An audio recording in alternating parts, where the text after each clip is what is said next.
আসসালামু আলাইকুম দর্শক শ্রোতা মণ্ডলী এবং মা বোনেদেরকে আমি বলবো এবং ভাবি বোনেদেরকে বলবো যে আমরা যারা স্বামী পেয়েছি এবং আমরা স্বামীর ঘরে যারা থাকি তাদের উদ্দেশ্যে কিছু কথা আমি যেটা বলছিলাম যে দেখুন, স্বামী হচ্ছে এমন একটা জিনিস, মায়ের পায়ের নিচ ছাড়া সে জান্নাত পাবে না। কিন্তু সেসব মায়েদেরকে আমরা বলবো যে এমন কিছু তুমি অভ্যাস করো যে তোমার শাশুড়ি খুশি হয়ে তোমার স্বামীকে জান্নাতে পৌঁছাতে পারে।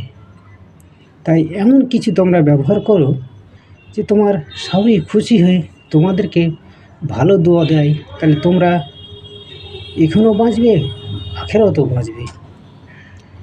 এমন কিছু তোমরা ব্যবহার করো তোমার শ্বশুর শাশুড়ির সঙ্গে যে তোমার স্বামীকে ভালো ব্যবহার করো এবং ভালো দোয়া দেখ আপনার শাশুড়ি, তাহলে আপনার স্বামীও বাঁচলো, আপনিও বাঁচলেন, আপনার পরিবারও বাঁচলো। আর একটা মিষ্টি কথা আল্লাহ সুবহানাহু ওয়া তাআলা বলেছেন যে স্বামীকে খুশি রাখতে পারলে স্ত্রী জান্নাতে যেতে পারবে। তাই যেসব মেয়েরা আমরা বলি স্বামীর উপরে যে কোনোভাবে আমরা অত্যাচার করি এবং তার ব্রেনে টেনশন দিই এবং তার অল্প কিছুতে মন ভরে না, মন চায় না, সে সব সময় এটা সেটা হ্যান ত্যান করতেই থাকে, সেসব বোনেদেরকে আমি বলবো, সেসব মায়েদেরকে আমি বলবো যে আপনার স্বামী হচ্ছে ইনকামের পথে যখন চলে তখন ভেবে নিয়েন না যে সে একটা মেশিনের দ্বারাই পয়সা রোজগার করে। তার একটা সিস্টেম আছে, সে হয়তো এতক্ষণ কাজ করলে এত টাকা পায়, সে মাস গেলে হয়তো এত টাকা তার ইনকাম হয়, দিন গেলে হয়তো এত টাকা ইনকাম হয়। সে তার থেকে যখন আপনি বেশি চাইতে থাকবেন তখন কিন্তু আপনার স্বামীকে হয় চুরি করতে হবে, নাহলে মিথ্যে কথা বলে পয়সা রোজগার করতে হবে, নাহলে কাউকে ধোঁকা দিয়ে পয়সা রোজগার করবে।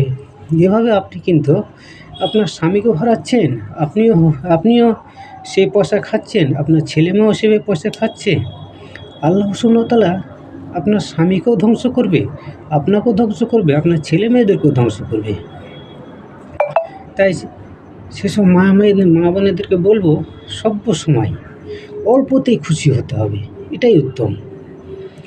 যেটুকু আপনার স্বামীর রোজগার তাতেই আপনাকে খুশি হতে হবে এবং আপনিও খুশি থাকুন, আপনার ছেলেমেয়েকেও খুশি করুন, আপনার স্বামীকেও খুশি করুন এবং আপনার শ্বশুর শাশুড়িকেও খুশি করুন। তবেই হবে সংসারটা উত্তম, তবেই হবে আপনার স্বামীর ঘর উত্তম।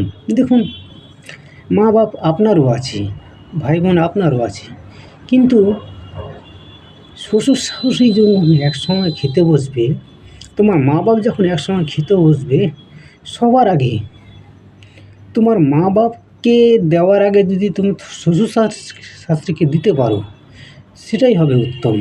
কেন, তুমি তো তোমার মা বাপকে দেবেই নাকি, কিন্তু তোমার শ্বশুর শাশুড়িকে যদি পরে দাও, সে যদি কোনো কারণে দুঃখে পেয়ে যায় তুমি কিন্তু শেষ হয়ে যাবে।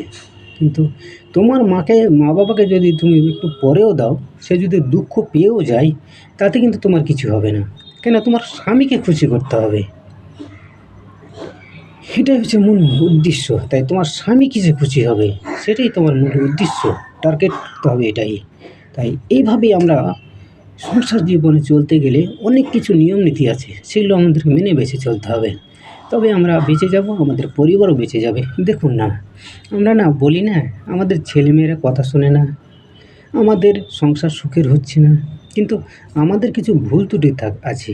তাই ছেলে ভাইদেরও ভুল ত্রুটি হতে পারে, মেয়ে বোনেদেরও ভুল ত্রুটি হতে পারে। তাই আমরা সকলেই অনেকেই রাগ করে অনেক কিছু করে বসি, তাতে কিন্তু আমার নিজেরই ক্ষতি করি। তাই আমরা এগুলো মাথায় রাখবো। আসসালামু আলাইকুম বন্ধুগণ।